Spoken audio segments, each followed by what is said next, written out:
저는 이제 새해를 맞이해서 우리 성도님들이 좀 믿음의 부자가 되었으면 좋겠다. 좀 용맹스러운 믿음을 갖고 앞으로 전진했으면 좋겠다. 그런 의미에서 모세의 믿음.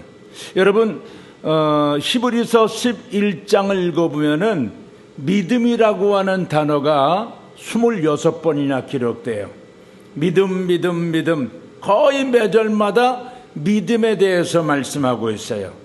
그래서 사랑이 없는 분들은 고린도전서 13장을 많이 읽어야 되고, 행위가 부족한 사람은 야고보서를 읽어야 되고, 믿음이 적은 분들은 이 히브리서를 많이 읽으면 놀라운 믿음을 가질 수 있다라고 하는 말씀이 소개돼요. 여러분, 믿음이란 무엇입니까? 오늘 본문 히브리서 11장 1절에 보면은 히브리 기자가 믿음의 정의를 이렇게 내렸어요. 믿음은 바라는 것들의 실상이요 보지 못하는 것들의 증거니라 그랬어요. 그러나 여러분, 믿음의 또 다른 정의가 있어요. 그것은 주일날 교회 나와서 예배를 드리고 돌아가는 것만이 믿음이 아닙니다. 믿음이란 하나님께서 말씀하셨을 때에 그 말씀에 대하여 긍정적인 반응을 나타내 보이면서 순종하는 삶을 살아가는 것, 이게 바로 믿음입니다. 어떤 분들 보면은 믿음 따로 생활 따로, 교회 나와서 잘 믿는데 밖에 나가면 생활이 달라요. 이거는 참된 믿음이라고 볼 수가 없죠. 여러분, 오늘 우리가 교회 와서 은혜 받았으면 받은 은혜대로 세상에 나가서 너희는 세상의 빛이요 소금이라고 말씀하신 주님 말씀을 우리 삶 속에 적용해 나가는 것, 이것이 바로 믿음이고, 이걸 가르쳐서 신앙생활이라 이렇게 말을 할 수가 있습니다. 여러분, 믿음의 반대말은 무엇인가요? 믿음의 반대말, 불신앙이죠. 불신앙이란 뭐냐? 하나님의 말씀이 들려질 때 자기 생각을 가지고 하나님 말씀을 거부하는 거예요. 성경 고린도 후서 1장 20절에서 하나님께서는 이 바울을 통해서 이렇게 말씀했어요. 하나님의 약속은 얼마든지 그리스도 안에서 예가 되니 그런즉 그로 말미암아 우리가 아멘하여 하나님께 영광을 돌려느니라 그랬어요. 그래서 교회마다 목사님들이 설교할 때 뭐라고 말합니까? 아멘을 잘하세요. 아멘을 잘해야 은혜를 받습니다. 아멘 잘하면 복을 받습니다. 이렇게 많이들 가르치죠. 그런데 지금도 내가 이렇게 아멘에 대해서 얘기했지만 여러분 아멘 안 하잖아요. 그죠? 아멘을 잘하면 은혜 받고, 여러분 설교를 드릴 때 야, 저거 나에게 주시는 말씀이다, 마음에 와서 부딪히면 그때 아멘을 해야 되리라고 믿습니다. 저는 그 아멘을 음식으로 말하자면, 여러분 음식이 목에 넘어갈 때 꿀꺽꿀꺽 넘어가잖아요. 하나님의 말씀을 꿀꺽꿀꺽 생기는 거 아멘으로 생겨야 되리라고 생각을 합니다. 어떤 분들은 노멘 신자가 있어요. 아유, 노멘, 난 뭐 그렇게 할 수가 없어. 그래서 진짜 교회 나와서 예배 드리고 돌아가지만 삶은 노멘의 삶을 살아요. 그래서 여러분, 성경에는 양과 염소가 있다 그랬어요. 제가 지난번에도 말씀드렸죠. 양과 염소의 울음소리. 자, 들어보세요.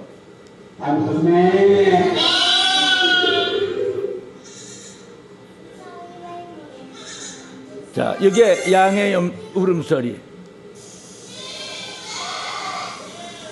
염소는 좀 듣기가 거북하죠. 이거 무엇을 의미하는 거냐면, 양은요 주인이 뭐라고 하니까 뭐라고 그러잖아요. 그게 뭐냐면 아멘. 염소는 노멘. 그러니까 교회 안에 여러분 저와 여러분들은 양과 같은 신자가 되어야 되리라고 믿습니다. 양이 돼야 돼요. 양. 제가 양에 대해서 연구를 해보니까 양은 여러분 입을 벌리잖아요. 위에 이빨이 없어요. 아래만 이빨이 있어. 여러분 그거 모르셨죠? 양은 그만큼 온순하고 손가락을 갖다 대도 물어도 아프지 않아. 아주 온수하고 온유한 것을 상징하는데, 예수님께서는 세상 죄를 지고 가는 하나님의 어린 양이라 그랬잖아요. 하나님의 어린 양 되신 예수님께서 우리에게 이렇게 온유와 겸손의 본을 보여주셨다는 겁니다. 왜 우리가 아멘을 잘해야 되느냐? 어떤 며느리가 하도 아기를 낳지 못하니까 그 시어머니가 이제 교회 나가시는 권사님인데, 어느 목사님은 아기 낳지 못하는 사람을 위해서 기도해 주면 그 특별한 은사인데 아기를 낳는다고. 그래서 며느리를 데려갔대요. 며느라, 오늘 목사님이 무슨 말을 하든지 네가 아멘만 잘하면 너 아기 낳을 수 있다. 그래서 데려갔는데 목사님이 그날따라 아주 꿀맛 같은 설교를 하더래요. 그런데 며느리 입을 꾹 닫고 아멘을 안 해. 근데 시어머니 너무 은혜가 되니까 아멘, 아멘, 아멘을 했는데, 그런데 며느리가 아기를 낳은 게 아니라 시어머니가 아기를 낳대. 아멘을 잘해서. 여러분, 새해는 우리가 어떤 삶을 살아야 될까요? 긍정적인 삶. 아멘을 잘해서 긍정적인 삶. 이 아멘이라고 하는 용어는 긍정적인 용어입니다. 오늘 히브리서 11장에 소개된 믿음의 용장들은 다 긍정적인 마인드를 갖고 긍정적인 믿음의 삶을 살았어요. 그 가운데 한 사람이 누구냐? 바로 모세입니다. 오늘 모세의 믿음에 대해서 여러분들에게 말씀을 드리려 하는데, 모세는 참 믿음의 사람입니다. 이 모세 보기만 해도 아주 믿음직하잖아요. 오늘 본문 히브리서 11장 24절을 우리 다 같이 한번 읽겠어요. 본문 여기 안 나오죠?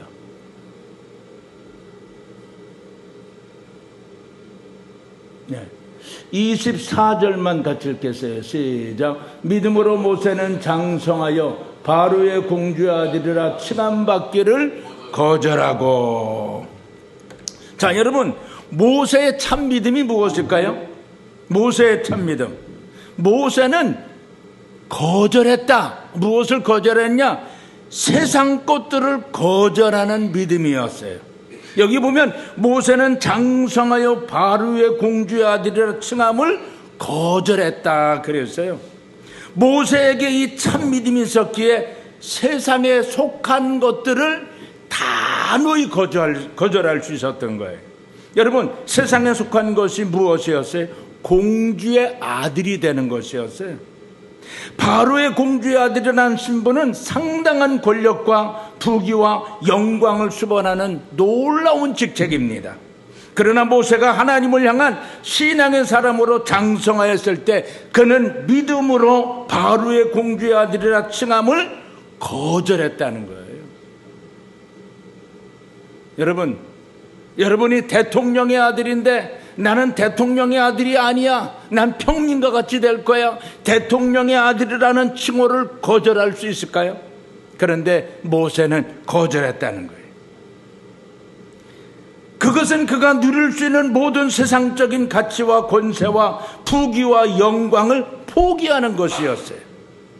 모세는 어린 시절부터 모친을 통해서 자신이 이스라엘 사람이라는 걸 알게 되었어요. 그러므로 신앙으로 성장한 모세는 이제 이 세상의 즐거움은 잠시 잠깐이고 세상에 속한 쾌락은 잠시 죄악의 낙을 누리는 것이라는 사실을 그는 마음속 깊이 깨닫게 된 것입니다. 그래서 그는 잠시 죄악의 낙을 누리는 것보다는 하나님의 백성들과 함께 고난받기를 선택한 것입니다. 이것이 바로 모세의 참 신앙입니다. 영광보다는 고난의 길을 선택한 것 얼마나 위대합니까? 하나님의 아들이 그 영광스러운 보좌를 다 내어버리고 우리 인생들을 구원하시기 위해서, 지옥 갈 백성들을 천국 가게 만드시기 위해서 고난의 길을 선택하셨어요. 그 고난의 길이 뭡니까? 십자가의 길이죠. 십자가 위에서 자신을 죽여 하나의 목숨을 주님 앞에, 하나님 앞에 희생의 제물로 드린 거. 예수님 그렇게 고생 안 하셔도 돼요. 그런데 주님은 이 고난의 길을 선택하셨어요. 여러분, 영광보다는 고난의 길을 선택한 거 얼마나 위대합니까? 그래서 모세가 위대하다는 거예요. 모세는 자신의 정체성이 분명했기 때문에 영적인 가치관이 바로 서 있었던 거예요.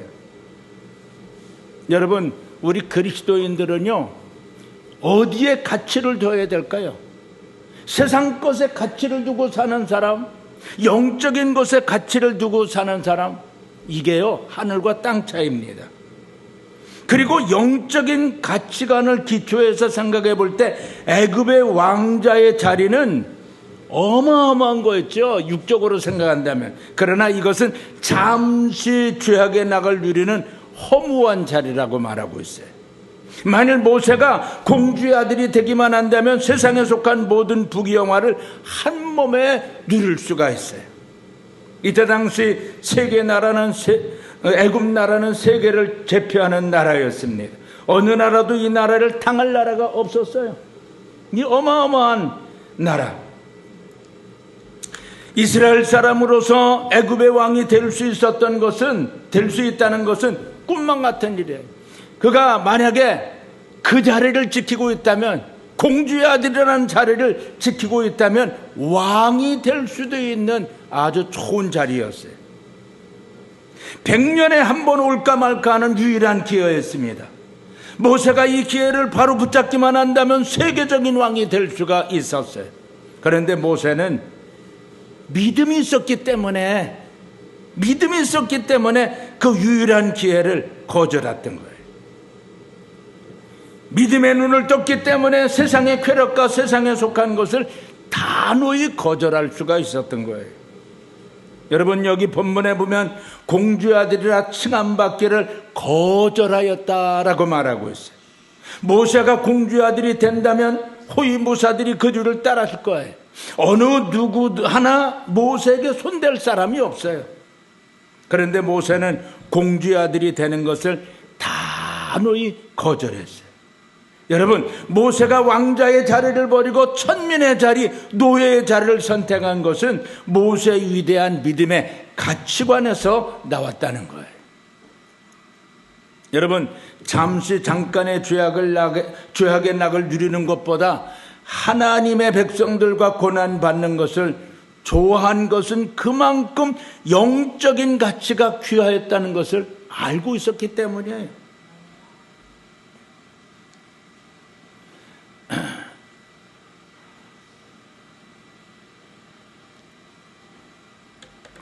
세계적인 코미디언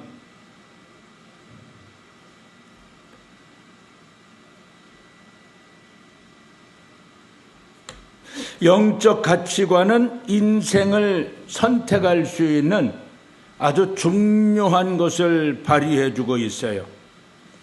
덜 좋은 것을 거절하고 더 좋은 것을 선택하는 통찰력을 의미하는 겁니다.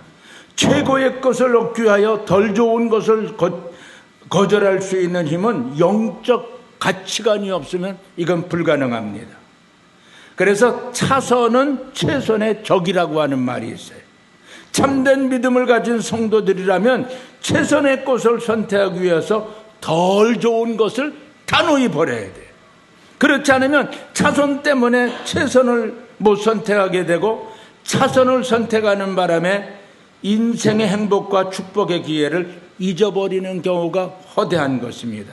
그래서 인생은 선택입니다. 여러분, TV에도 보면은 물건을 팔 때 이렇게 선전하죠.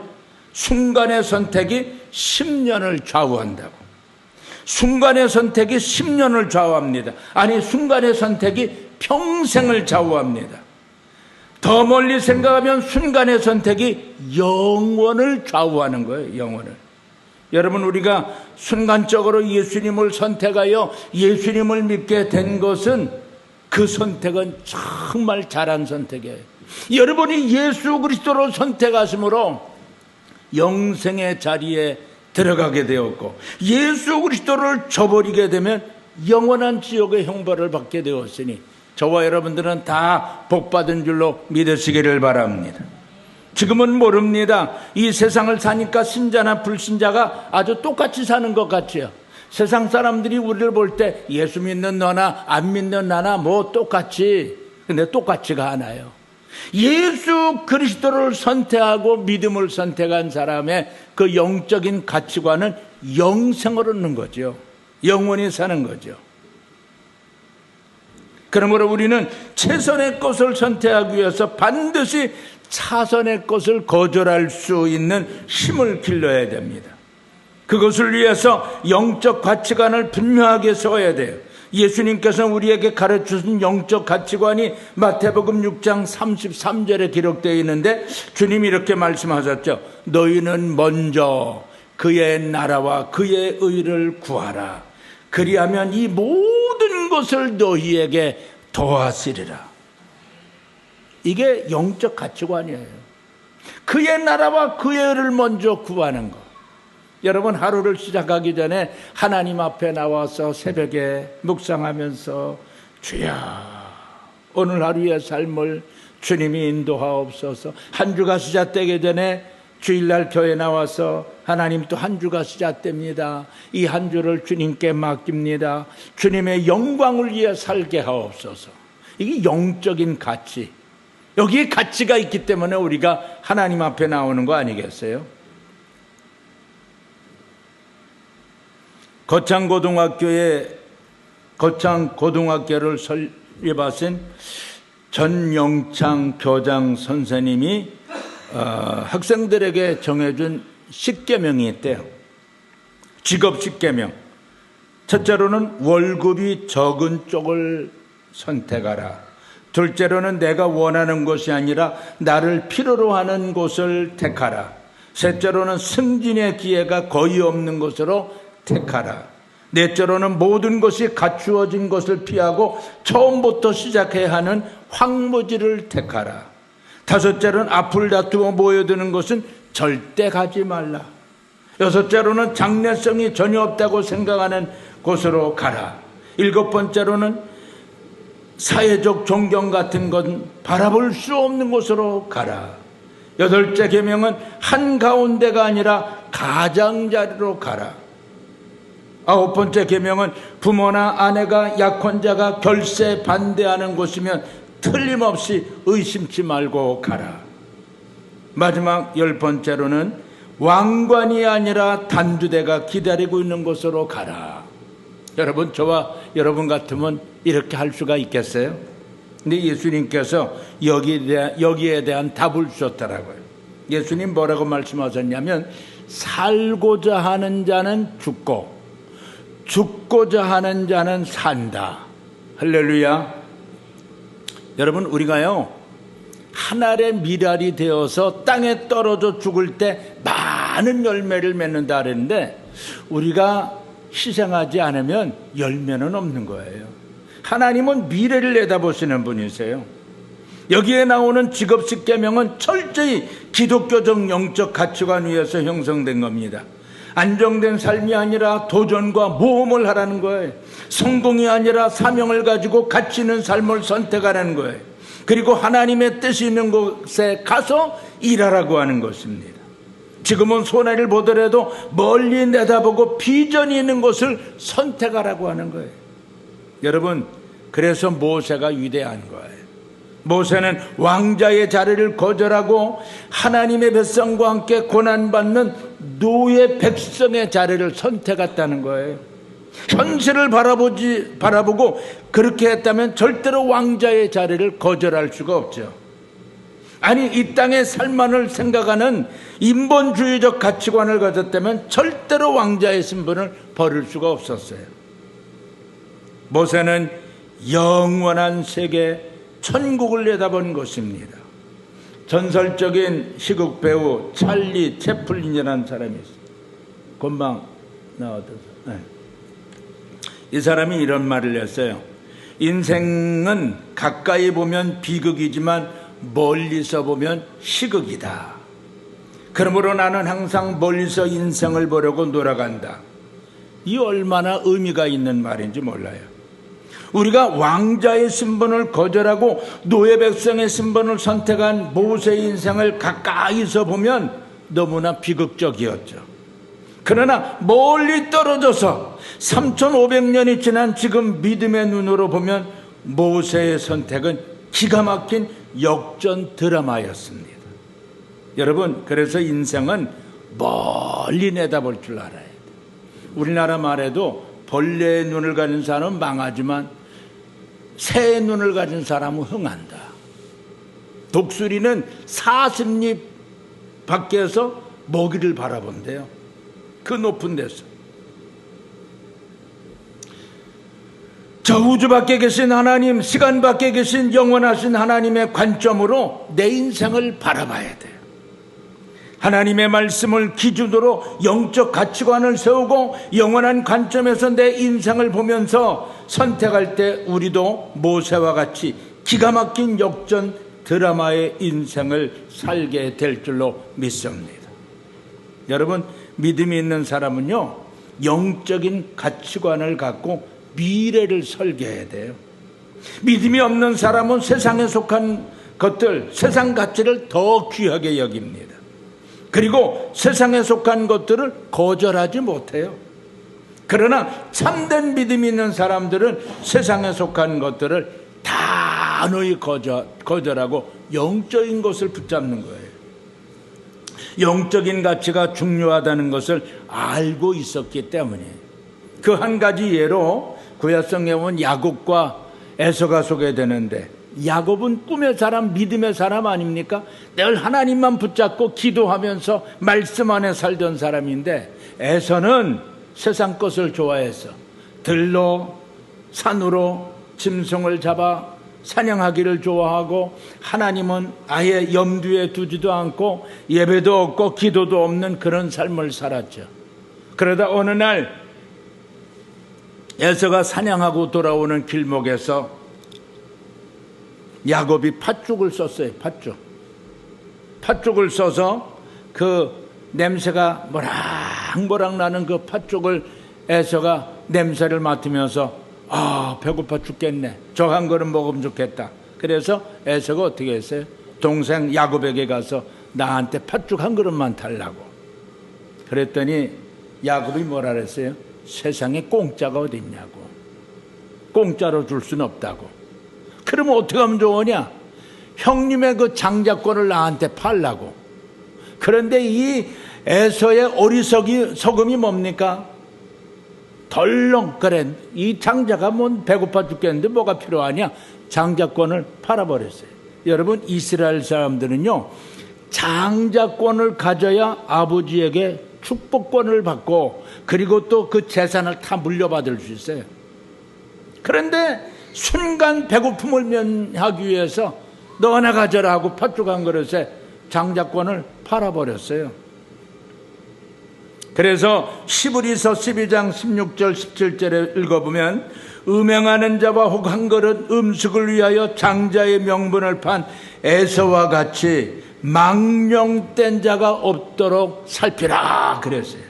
너희가 아는 바와 같이 그가 그 후에 축복을 이어받으려고 눈물을 흘리며 구하되 버림받아 되어 회개할 기회를 얻지 못하였느니라, 이렇게 말하고 있잖아요.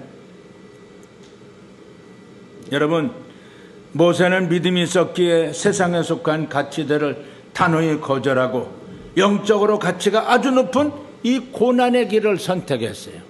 여러분, 예수 믿는 사람에게 항상 영광만 있는 게 아니에요. 고난의 길이 있죠. 안양에 가면 아주 유명한 온천이 하나 있어요. 그 온천, 안양 온천이라고. 교회 나가는 집사님이 이 온천을 개발을 했는데, 어느 날 이분이요, 자기 땅에다가 모텔을 지으려고 설계를 뽑아놨는데 담임 목사님이 와서 예수 믿는 집사가 모텔을 짓다니 무슨 말이냐고, 포기하라고. 그래서 목사님 말씀 순종하고 아멘으로 순종하고 뭐를 해야 되나 그러면서 땅을 파기 시작하는데 거기에서 온천이 솟아올랐어요. 이게 전국의 유명한 온천입니다. 그래서요, 저도 여기 한번 가봤는데, 물이 기가 막혀요. 기가 막혀. 그래서 돈방석에 앉았어.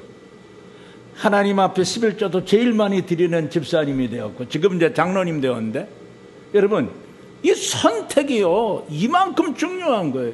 이분은 영적인 가치를 귀하게 여겼기 때문에, 그래, 내가 하나님 말씀대로 살아야 되겠다. 일단 땅이라도 파보자. 파는데 온천이 터져버린 거예요. 오늘 본문 25절에 보면은 도리어 하나님의 백성과 함께 고난받기를 잠시 죄악의 낙을 누리는 것보다 더 좋아했다고 모세에 대해서 설명하고 있어요. 여러분, 여기 보면 모세가 더 좋아했던 것들이 무엇입니까? 그것은 바로 고난의 길이었어요. 고난. 지난번에 어떤 모임에 갔더니 어느 목사님이 강의를 하면서 그런 얘기를 하더라고요. 한국 교인들이 너무 많이 변질이 됐대. 그저 교회 나와서 축복만 받으려고 고난의 길은 걷지를 않는다는 거예요. 여러분, 고난의 길은 처음에 걸어갈 때 좁은 길입니다. 좁은 길이에요. 어떨 땐 생명의 위협을 받는 길이에요. 그런데 이 길은요, 가다 보면은 점점 넓어져. 평탄한 길이 열리고 복된 길이 열리는 거예요. 그래서 고난의 길에 신비함이 있어요. 그런데 여러분, 세상 길은요, 처음에는 넓어. 가기도 좋아. 춤을 추면서 가도 돼. 그런데 그 길은 가다 보면 점점 좁아지면서 협착한 길이 돼버려요. 낭떠러지에 떨어질 수밖에 없어요. 그래서 우리 예수 믿는 사람은요, 축복의 길보다는 고난의 길을 선택하셔야 돼요. 그 고난의 길이 바로 복된 길이라는 사실입니다. 여러분, 모세가 이렇게 고난의 길을 택한 또 하나의 이유는 어디에 있을까요? 세상에 속한 것들은 잠시라고 하는 것을 깨달았기 때문이에요. 모세는 내가 궁전에서 자라면서 잠시라도 세상에 속한 즐거움과 쾌락을 맛보지 않았겠어요? 그러나 이런 세상의 낙은 잠깐이요, 아주 허망한 것이며 영적인 가치는 아니라는 것을 그는 깨달았어요. 왜? 믿음 있는 사람이니까. 그래서 여기 보면, 오늘 본문에 보면은 잠시라는 말씀이 소개되는 거예요. 잠시. 여기 잠시라는 말은 뭡니까? 잠시, 잠깐, 순식간에 왔다 지나가는 것, 바람처럼 빨리 지나가는 것, 아침에 잠깐 보이다 없어지는 안개와 같은 것들을 의미하는 거예요. 여러분, 세월은 잠시 잠깐 왔다가 빨리 지나가지요. 23년도가 어저께 같았는데 순식간에 1년이 바람처럼, 연기처럼, 안개처럼, 총알처럼 지나가 버리고 우리가 24년 새해를 맞이했어요. 새해를 맞이했는데 벌써 두 번째 주야. 조금 있으면 이제 또 1월달 지나가, 또 2월달 지나가. 그러면 또 봄이 들어오고 여름이 오고 가을이 오고 겨울이 와서 24년도도 금방 지나가는 거예요. 저와 여러분들이 엊그저께 태어난 것 같은데 벌써 잠시 잠깐 순식간에 어떤 사람은 20세, 40세, 60세, 7, 80세, 90세로 나이가 먹게 되었어요. 우리 교회 우리 가장 고참인 우리 최광진 집사님이 두 자녀를 데리고 주일학교 때부터 대회를 참석을 했어요. 아이고, 쟤네들이 언제 크지? 그런데 벌써 대학생들이 됐어요. 청년들이 됐어. 참 빨라요. 우리 교회 김병진 집사님, 박웅료 권사님, 이점순 권사님 다 90 넘었잖아요. 저도요, 70에 벌써 70, 33살에 여기 와서 70이 됐다니까. 그러면 몇 년 동안 오산에 사는 거예요? 예? 37년인가 38년인가. 와, 순식간에 지나갔어요. 그런데 머리는 하나도 쉬지 않아요. 왜? 염색을 했기 때문에. 오늘 아침에 제가 염색하고 나왔어요. 순식간에 지나가. 그래서 살같이 빨리 지나간다는 말이 있잖아요. 야고보서 4장 14절에 보면은 내일 일을 너희가 알지 못하는도다. 너희 생명이 무엇이냐? 너희는 잠깐 보이다가 없어지는 안개니라 그랬어요. 그래서 여러분, 여러분의 이름이 뭔지 아세요? 안개예요, 안개.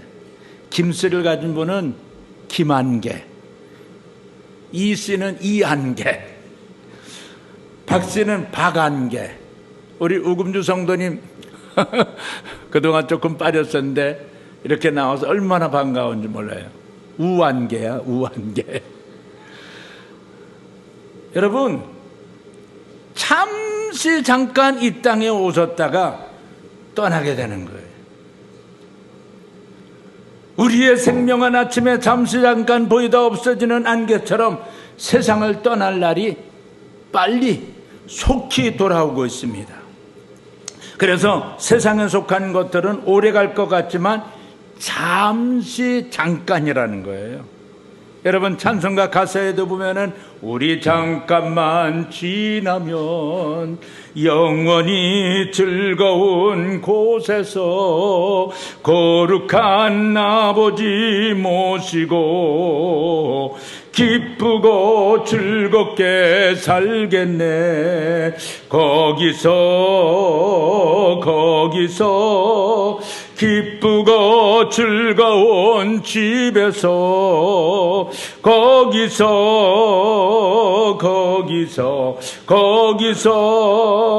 기쁘고 즐겁게 살겠네. 잠시 세상에. 우리 찬양 하나 부를까요?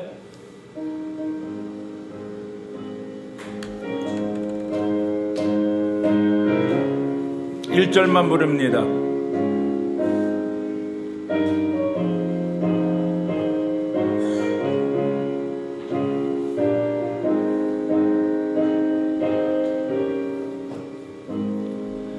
잠시 세상에 내가 살면서 항상 찬송 부르다가 딸이 저물어라 하시면 영광 중에 나가리. 열린 천국문 내가 들어가 세상 짐을 내려놓고 빛난 멸류관 받아 쓰고서 주와 함께 계리 살리. 아멘. 여러분, 모세가 왜 공주의 아들이라는 칭하를 포기하고 고난을 선택했을까요? 여러분 아세요? 예수 그리스도 때문입니다. 하나님의 아들 예수 그리스도는 인류를 구원하기 위하여 십자가 위에서 희생의 제물이 되어 주셨어요. 내가 하니까 잘 안 돼. 네. 네. 놔두세요. 그래서 모세도 예수 그리스도를 위하여 수모를 받기로 결심을 했던 거예요. 여러분, 여기 수모라고 하는 말의 뜻은 받을 숫자 업신여길 모자로 타인으로부터 멸시와 업신여김을 받는다는 뜻입니다. 영화 달콤한 인생 중에 너는 나에게 모멸감을 줬어 한 장면이 떠오르는 말이죠. 예수님은 십자가를 질 때 많은 유대인들에게, 로마 군병들에게 얼굴에 침뱉음을 받으시고 뺨을 맞으시고 채찍에 맞으시고 온갖 더러운 욕을 다 들으시면서 갖은 수모를 다 겪으셨어요. 그러므로 예수 그리스도는 십자가 위에서 구원을 완성하셨어요. 다 이루었다고. 그래서 모세도 예수 그리스도처럼 자기 백성들을 구원하기 위하여 온갖 수모를 다 겪으면서 겪을 것을 마음으로 결심했던 거예요. 그런데 모세의 위대한 믿음은 무엇입니까? 오늘 본문 26절 말씀을 제가 읽어드립니다. 그리스도를 위하여 받는 수모를 애굽의 모든 보화보다 더 큰 재물로 여겼으니 이는 상 주시는 이심을 바라봄이라 그랬어요. 왜 모세가 수모를 겪었어요? 상 주심을 바라보았기 때문에. 세상의 어떠한 축복보다는 하늘의 상급이 더 귀하다는 걸 그는 알았어요. 모세는 영안이 열린 사람이에요. 영안이 무엇입니까? 영적인 눈이 아닙니까? 우리 그리스도인들에게 가장 필요한 것은 영적인 눈. 이 영안이 열려야 돼요. 영안. 이 영적인 눈이 열려야 하늘의 보화를 바라볼 수 있어요. 아직도 영적인 눈이 안 열린 사람은, 저도 거듭나기 전에는 땅에 게 제일 좋은 것인 줄로 알았어요. 근데 예수 믿고 영적인 눈이 열리고 목사가 되고 난 후엔 세상 것은 바울이 말한 대로 이건 배설물과 같고 하늘의 것, 이것이 귀하구나, 이걸 깨닫게 되었어요. 그래서 이 영적인 눈이 열려야 하늘의 부활을 바라볼 수 있습니다. 이런 영적인 눈이 열릴 때 성경을 읽어도 깨닫게 되는 거예요. 여러분, 어떤 분들은 목사님 성경만 읽으면 자꾸 잠이 와요. 그 영적인 눈이 안 열려서 그래. 영적인 눈이 열리면 다윗처럼 주의 말씀은 내 입에 꿀이요 꿀송이보다 더 달다고 하는 이런 감탄사가 나오는 거죠. 하나님을 위하여 몸을 드리고 마음을 드리고 물질을 드리고 헌신하는 사람들도 다 이렇게 영적인 눈이 열린 사람이에요. 모세는 하늘의 상을 바라보았습니다. 하늘의 상급을 바라보는 이 영적인 눈이 열린 거예요. 여러분, 성경은 뭐라고 말씀하고 있어요? 보이는 것은 잠깐이요 보이지 아니하는 것은 영원함이로다. 여러분, 이제 제가 분명한 거 하나 이언할 수 있어요. 그게 뭐냐? 앞으로 저와 여러분들은 50년 안쪽에 100년 안쪽에 다 죽어요.